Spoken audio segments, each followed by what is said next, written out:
Hello everyone, welcome back to my channel. ಇವತ್ತು ನಾನೊಂದು ಹೊಸ ಲಾಗ್ ಜೊತೆ ಬರ್ತಾ ಇರೋದು.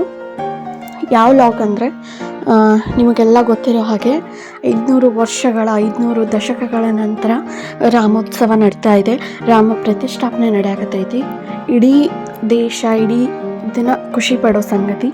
ಸೊ ಆ ಅಂಗವಾಗಿ ನಾವು ನಮ್ಮ ಮನೆಯಲ್ಲಿ ಈ ವರ್ಷ ನಮಗೆ ಅಂತ ಒಬ್ಬ ರಾಮ ನಮ್ಮ ಮನೇಲಿ ಬಂದಿದ್ದಾನಲ್ಲ, ಸೊ ಆ ರಾಮ ಪ್ರತಿಷ್ಠಾಪನೆ ದಿನದಂದು ಪೋಸ್ಟ್ ಹಾಕಿದ್ರಾಯ್ತು. ಆ್ಯಂಡ್ ಅವನು ರಾಮನ ಥರ ನಾವು ಎಲ್ಲ ವೇಷ ಹಾಕಿದ್ರಾಯ್ತು ಅನ್ನೋ ಸಲುವಾಗಿ ನಮ್ಮ ತಂಗಿ ಮನೆಯಲ್ಲೇ ಕ್ರಾಫ್ಟ್ ಮಾಡಾಕತ್ತಾಳ. ಬಿಲ್ಲು, ಬಾಣ, ರಾಮಗೆ ಬೇಕಾಗಿರೋಂಥ ರಾಮನ ಐಟಮ್ಸ್ ಯಾವ್ಯಾವು ಅನ್ನೋದನ್ನು ಮಾಡಿದ್ವಿ. ಮತ್ತು ಈ ಥರ ಇತ್ತು, ರಾಮಂದು ಒಂದು ಇದು ಮಾಡಿದ್ವಿ, ಗೋಪುರ ಥರ ಇದು ಮಾಡಿಕೊಂಡು. ನಿಮಗೆಲ್ಲ ಐತಿ, ಪಿತೃವಾಕ್ಯ ಪರಿಪಾಲಕ ರಾಮ. ಸೊ ಅದನ್ನೆಲ್ಲ ಬರೆದು ಬಿಲ್ಲು, ಬಾಣ ಮತ್ತು ಈ ಥರ ಎಲ್ಲ ಮಾಡಿದ್ವಿ. ನೋಡಿ ಹೇಗಿದೆ ಅನ್ನೋದನ್ನು ಕಮೆಂಟ್ ಮುಖಾಂತರ ಪ್ಲೀಸ್ ತಿಳಿಸಿ. ನಾವು ನಮ್ಮ ಕೈಲಾದಷ್ಟು ಮಾಡೀವಿ. ನಾವು ನಮ್ಮ ಪುಟ್ಟ ರಾಮನ ವೇಷ ಹಾಕಿದ್ವಿ. ಸೊ ಹೀಗಿದ್ದ ನಮ್ಮ ರಾಮ. ಇಷ್ಟು ಕ್ಯೂಟಾಗಿ ಬಂದಿತ್ತು ಅಂದರೆ, ಇದನ್ನು ನಾವು ನಮ್ಮ ಕಡೆ ಇರಲಿಲ್ಲ. ಏನು ಲಿಂಗ ಮೀನ್ಸ್ ರುದ್ರಾಕ್ಷಿ ಮಾಲೆ ಅದನ್ನು ತರಿಸಿದ್ದೆ. ಬಿಲ್ಲು ಬಾಣ ಅಂಕರು ಈ ಥರದ್ದು ಸಿಗಲೇ ಇಲ್ಲ. ಆನ್ಲೈನ್ ಒಳಗೆ ಆರ್ಡ್ರ್ ಮಾಡ್ಬೇಕಂದ್ರೆ ಡೇಟ್ ಬಂದುಬಿಟ್ಟಿತ್ತು. ಅವರ ಪಪ್ಪ ಅಂಕರು ಮಾಡಬೇಕಂತ ಹೇಳಿದ್ರು. ನನಗೆ ಐಡಿಯಾನೇ ಇರಲಿಲ್ಲ ಮಾಡಬೇಕನ್ನೋದು. ಬಟ್ ಅವ್ರ ಪಪ್ಪ ಈ ಥರ ಮಾಡ್ಯಾರ, ನೀನು ಮಾಡಂದಿದ್ದಕ್ಕೆ ನಾವು ಮಾಡಿದ್ವಿ. ಇದು ನೋಡಿ, ಇದನ್ನು ಕಿತ್ಕೊಳಕತ್ತಾನೆ ಶಾಣೆ.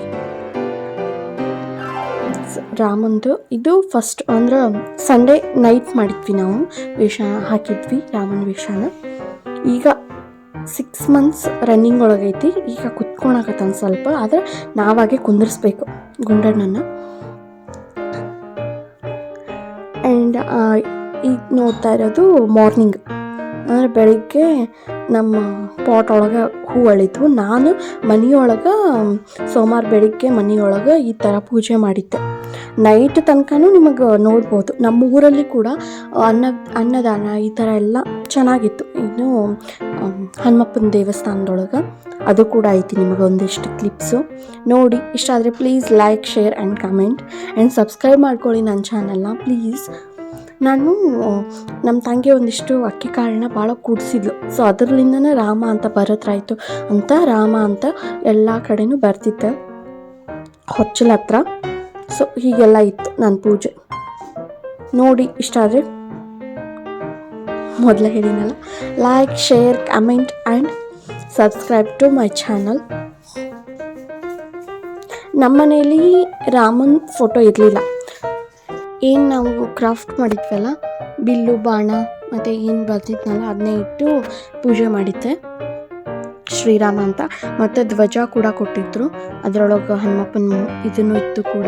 ಸೊ ಅದನ್ನಿಟ್ಟು ಪೂಜೆ ಮಾಡಿದ್ವಿ.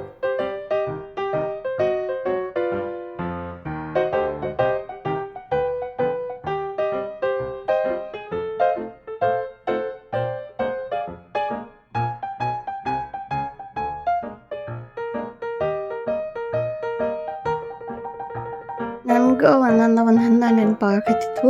ಸೊ ಅದಕ್ಕೋಸ್ಕರ ಈಗ ಮತ್ತೆ ಧ್ವಜ ಇಟ್ಟು ಚೆನ್ನಾಗಿರುತ್ತೆ ಅಂತ ಧ್ವಜನೂ ಇಟ್ಟು ಪೂಜೆ ಮಾಡಿದ್ವಿ. ಆ್ಯಂಡ್ ನೈಟ್ ಕೂಡ 9 ದೀಪ ಹಚ್ಚಿ ಆರಾಧನೆ ಮಾಡಬೇಕು ಅಂತ ಎಲ್ಲ ಇದ್ರ ಕಡೆನೂ ಹೇಳಿದ್ರಲ್ಲ. ಸೊ ಅದಕ್ಕೋಸ್ಕರ ಮನೇಲಿ ನೈಟು ಸಾಯಂಕಾಲ ದೀಪ ಹಚ್ಚಿ ಎಲ್ಲ ಕಡೆನೂ ಮನೆ ತುಂಬ ದೀಪ ಇಟ್ಟು ಪೂಜೆ ಮಾಡಿದ್ವಿ ಇನ್ನೊಮ್ಮೆ. ಆ್ಯಂಡ್ ನಮ್ಮ ತಂಗಿ ಹನುಮಪ್ಪನ ಗುಡಿಯೊಳಗೆ ನಮ್ಮೂರಾಗ ಅಲ್ಲಿನೂ ಕೂಡ ಅನ್ನದಾನ ಇತ್ತು. ಸೊ ನಾವು ಕೂಡ ಹೋಗಿದ್ವಿ. ನಾನು ಲೇಟಾಗಿ ಹೋಗಿದ್ದೆ. ನಮ್ಮ ಪ್ರೀತು ಫಸ್ಟೇ ಹೋಗಿ ದೇವ್ರದ್ದು ಪೂಜೆ ಕೂಡ ಅವಳೇ ಮಾಡಿದ್ಲಲ್ಲೇ.